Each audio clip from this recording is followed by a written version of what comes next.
teman berpikir untuk pindah ke luar negeri apa? Saya malah meragukan nasionalisme kalian. Kabur aja dulu. Tren ini muncul sebagai respon terhadap isu-isu di dalam negeri. Itu tidak lain mencangkup satu, kesenjangan sosial, yang kedua, pemerintahan kebijakannya sangat-sangat kurang, dan yang ketiga, lapangan pekerjaan yang sangat-sangat minim. Sehingga banyak anak muda yang mungkin ingin mencari peluang hidup lebih baik di luar negeri. Dan tidak sedikit anak muda yang ngebagiin pengalaman-pengalaman kerja mereka di luar negeri. Bahkan nih sampai ada yang ngebandingin kerja di luar negeri sama kerja di negeri kita sendiri nih. Oh iya, sampai ada nih kepala desa Ciamis, dia rela ngundurin diri atau ngundurin jabatannya demi bisa kerja di luar negeri, yaitu di Jepang, guys. Halo semua, nama gua Rizky.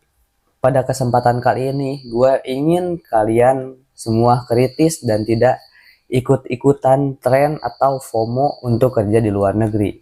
Jika kalian tidak ada pemahaman atau ilmu kerja di luar negeri, guys. Dan untuk kalian yang mungkin sekarang ingin kerja di luar negeri dengan pakai hashtag kabur aja dulu, mungkin ini video akan cocok untuk kalian ini, guys. Lalu, bagaimana sih cara kerja di luar negeri? Yang paling mendasar, jika kalian ingin kerja di luar negeri, setidaknya kalian mempunyai satu skill dalam satu bidang terlebih dahulu. Dan kalian juga harus jago dalam satu bidang tersebut. Ya contohnya, jika kalian bisa dalam bidang mengelas gitu kan, kalian harus jago dulu dalam bidang ngelas tersebut. Dan kalian juga harus mempunyai sertifikat dan lain-lain. Untuk apa? Untuk mempermudah jika kalian ingin kerja di luar negeri gitu. Selain skill, kalian juga harus menguasai bahasa di luar negeri tersebut. Ya, kalau misalnya kalian pengen ke Jepang, kalian juga harus bisa bahasa Jepang. Ya begitulah contoh singkatnya gitu. Oke, yang tidak kalah penting tentunya, kalian juga harus mempunyai modal yang tidak sedikit ya, kalau misalnya pengen ke luar negeri gitu. Untuk apa? Untuk kalian bisa memenuhi persyaratan-persyaratannya, guys. Seperti kalian harus bikin visa atau bikin surat dan segala macam, paspor dan segala macam. Kalian butuh modal ya. Mungkin bisa diperkirakan sebesar 30 juta mungkin ya kan. Jadi ya kalian juga harus punya skill, terus kalian bisa jago bahasa di negara tersebut, dan tentunya kalian harus punya modal dulu. Oke, tetapi kalian perlu diingat jika kerja di luar negeri tidak semudah yang kalian bayangkan.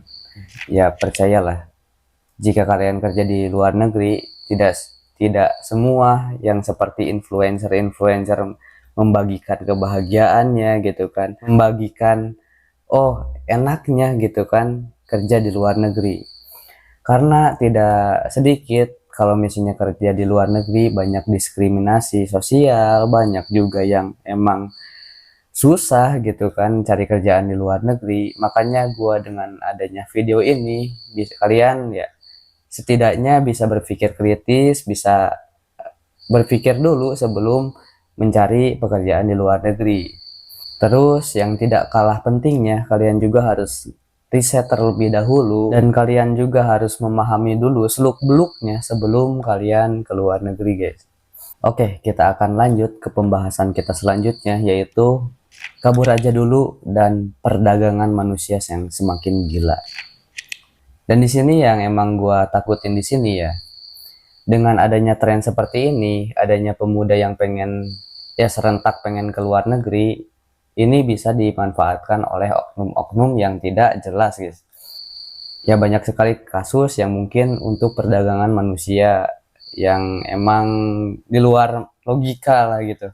Jadi di mana mereka memanfaatkan kondisi sekarang untuk melakukan tindakan-tindakan keji mereka dan memperlakukan kita semena-mena, bahkan diperjualbelikan. Yang gua takutkan di tren saat ini gitu. Ya untuk kalian semua, jika kalian ingin melakukan kerja di luar negeri untuk mendapatkan penghasilan di luar negeri, kalian perlu riset terlebih dahulu untuk ke institusinya itu seperti apa atau perusahaannya itu seperti apa dengan jelas, dengan teliti. Jangan sampai kalian menjadi korban perdagangan manusia gitu kan. Ya siapa tahu untuk kecelakaan itu kan tidak ada yang tahu, dan kita harus semakin lebih bijak lah ya dalam menyikapi kondisi saat ini. Oke, mungkin di sini kalian ada yang bertanya ya, kenapa gua bahas topik kali ini? Karena ya walaupun gua nggak kerja di luar negeri, walaupun gua masih kerja di dalam negeri gitu kan, tapi ya sebagai pemuda, apalagi yang mau kerja di luar negeri itu kan para pemuda ya, para pemuda yang ingin hidupnya lebih baik. Ya gua salut kepada pemuda-pemuda yang mungkin pengen kerja di luar negeri, gua acungkan jempol. Tetapi ya kita harus tahu juga kalau misalnya di luar negeri itu tidak sebaik yang kita kira sekarang guys. Kayak wah gajinya gede tapi banyak resikonya juga tinggi kan. Kita juga tidak mau ketika kita mendapatkan musibah apalagi di luar negeri gitu kan. Ya seperti visi misi di channel gua sekarang, gua ingin kita semua belajar dan kita semua menjadi lebih baik di masa yang akan datang. Ya seperti video-video gua sebelumnya. Jadi kalian jangan kaget ketika gua bahas-bahas seperti ini.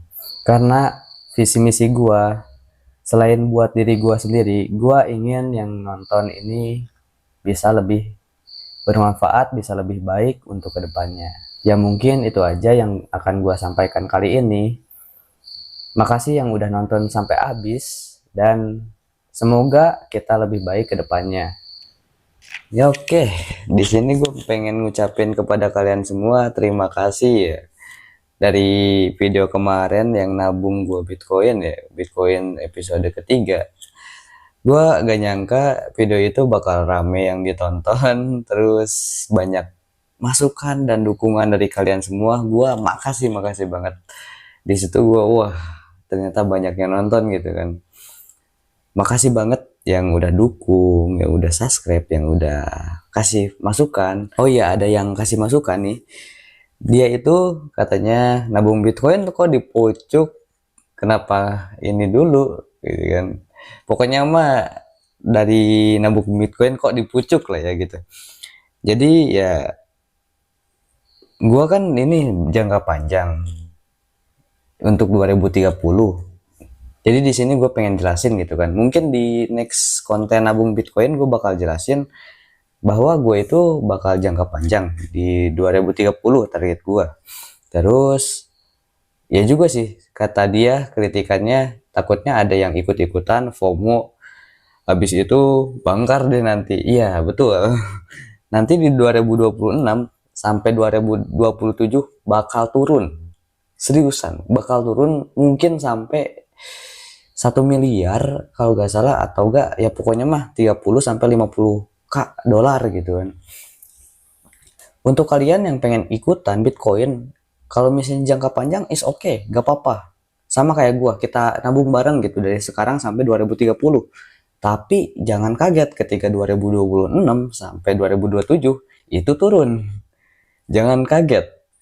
Selain itu semua, ya gua ada berita buruk, yaitu gue kena kecelakaan kemarin, bangke itu yang seperti kalian lihat di sini, terus di ini, terus ada di lutut ya. Kalau kalian bisa lihat lah di short yang tadi gue udah jelasin di short, gue kena kecelakaan di motor itu kemarin, tapi tepatnya sampai sekarang gue agak masuk kerja gitu kan, karena ya sakit coy. Gak bisa gerak sana sini anjir. Ya itu aja sih yang pengen gue sampaikan. Semoga aja channel gue berkembang terus bisa memberikan insight atau pengalaman hidup untuk kalian semua. Marilah kita belajarlah gitu kan. Gua juga umurnya 19 tahun untuk sekarang ya, mau ke 20 tahun. Ya kalian mungkin ada yang lebih tua dari gua, ada yang lebih muda dari gua. Mari kita belajar bersama, mari kita taklukkan dunia ini bersama. Gue gak mau sendirian gitu kan, pengen sama kalian aja. Ya itu aja sih. Kalian juga jangan sungkan lah untuk komen, untuk memberikan kritik, saran dan segala macam ya komen aja di bawah, karena gua selalu welcome untuk komen-komenan kalian. Pasti gua balesin satu persatu ya, kalau misalnya nggak banyak ya sesuai kemampuan gua juga gitu kan. Gua bakal balesin komen kalian satu persatu gitu kan, dan itu bentuk apresiasi gua terhadap kalian. Makasih banget ya, itu aja sih ya. Sampai jumpa di lain video. Oke, goodbye. Yuk, jangan deh, nanti takut ini adalah gitu aja dah.